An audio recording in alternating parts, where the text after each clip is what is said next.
बात की जा रही है। आप लोगों को खींच अभी 2 महीने पहले की आपने तस्वीरें देखी होगी जब धर्मेंद्र प्रधान के इस्तीफे को लेकर किस तरीके से छात्र जंतर मंतर पर बैठे थे, लेकिन अब मामला यहाँ पर फिर से एक बार शिक्षा मंत्री पर ही सवाल खड़े करता नजर आ रहा है, जिसमें प्रहलाद जोशी का नाम सामने आ रहा है। कहा जा रहा है कि एनटीए जो है नेशनल टेस्टिंग एजेंसी, उसको रद्द करना चाहिए क्योंकि जो यूजीसी और नेट का एग्जाम है उसमें धांधली लगातार होती नजर आ रही है। और यहाँ पर KYS के कुछ स्टूडेंट्स पहुंचे हैं, वैसे तो ड्यूक के स्टूडेंट्स है, लेकिन इनका एक संगठन है जो क्रांतिकारी युवा संगठन के नाम से जाना जाता है, और ये लोग लगातार यही मांग कर रहे हैं कि बदलाव होना चाहिए, शिक्षा प्रणाली बेहतर होनी चाहिए। इसी तरीके की मांगे लगातार इनमें चलती हुई नजर आ रही है। मैं आपको दिखाना चाहती हूँ कि तमाम फोर्स, तमाम पुलिस यहाँ पर मौजूद है, और इस वक्त हम शासकीय भवन के बाहर ही मौजूद है, जहाँ पर इन लोगों का साफ तौर पे कहना है कि एजुकेशन में बदलाव चाहिए, और ये सारी मांग लेकर यहाँ पर ये लोग पहुंचे हुए हैं। इनसे बात करेंगे, जानेंगे कि अब क्या मांगे हैं।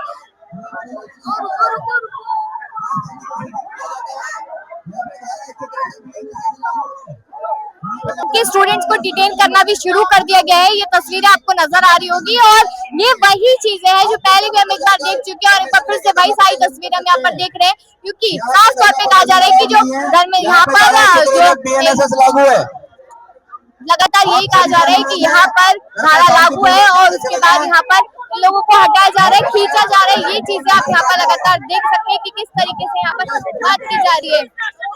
आप लोगों को खींच के हटाया जा रहा है। देखिए, हम लोग डिमांड जो भी कर रहे हैं हम सही ही कर रहे हैं। एनटीए अपना अकाउंटेबिलिटी नहीं ले रहा है। हम लोग काफी टाइम से एनटीए को स्क्रैप करने की कोशिश कर रहे हैं, कारण भी बहुत। आप लोगों को आपको हर एग्जाम ये रद्द कराते हैं, हर एग्जाम में धांधली होती है। ये सारी एजेंसी को एनटीए को स्पैन किया जाए। छात्रों का भविष्य कोई खिलवाड़ नहीं है, व्यापार नहीं है।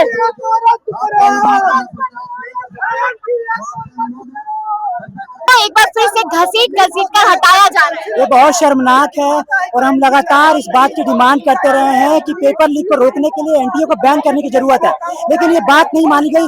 खाली यहाँ के शिक्षा मंत्री को हटा दिया गया, और वो साबित करता है कि खाली शिक्षा मंत्री को हटाना काफी नहीं है, आपको एनटीए को बैन करना पड़ेगा।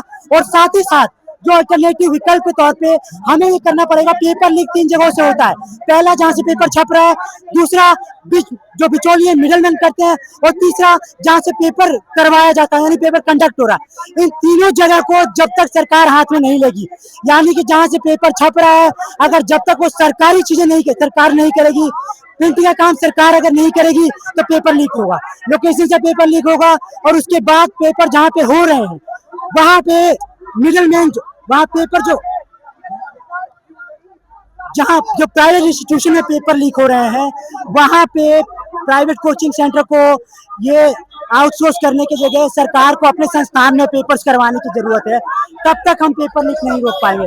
तो पेपर लीक के हमें परीक्षा के निजीकरण को रोकने की जरूरत है। शिक्षा और परीक्षा दोनों का निजीकरण रुकना बहुत जरूरी है। आप लोग एक बार फिर से यहाँ पर धारा लगी हुई है, आप लोग आए हैं, आप लोगों को उठाया जा रहा है। क्या शिक्षा प्रणाली देश की बदतर हो चुकी है, जिसको सुधारने के लिए कोई कार्य नहीं? आप देख सकते हैं कि छात्र जायज मांगों को लेकर के आए थे, पेपर कैंसिलेशन के खिलाफ आए थे, लेकिन छात्रों को किस तरह से उठा के जबरदस्ती उठा के ले जाया जा रहा है, ये बहुत शर्मनाक है, और इसके खिलाफ हम लगातार लड़ते रहेंगे। आप देख सकते हैं तस्वीरें कि छात्रों का साफ तौर पे कहना है कि ऐसी शिक्षा प्रणाली में सुधार चाहिए। अगर सुधार नहीं होता है तो छात्र इसी तरीके से लड़ते रहेंगे। और ये तस्वीरें हमने पहले जंतर मंतर से भी देखी थी, और उसके बाद अब भी देखी, और पूरे देश में शायद स्कूल अभियान शुरू हो चुका है, वहां पर हम स्कूलों की हालत देख रहे हैं, हम शिक्षा की हालत देख रहे हैं। तो सरकार इन सब पर संज्ञान क्यों नहीं लेती नजर आ रही है? एक बड़ा सवाल ये बना हुआ है, क्यों नहीं ये नेशनल मुद्दा बनता नजर आ रहा है।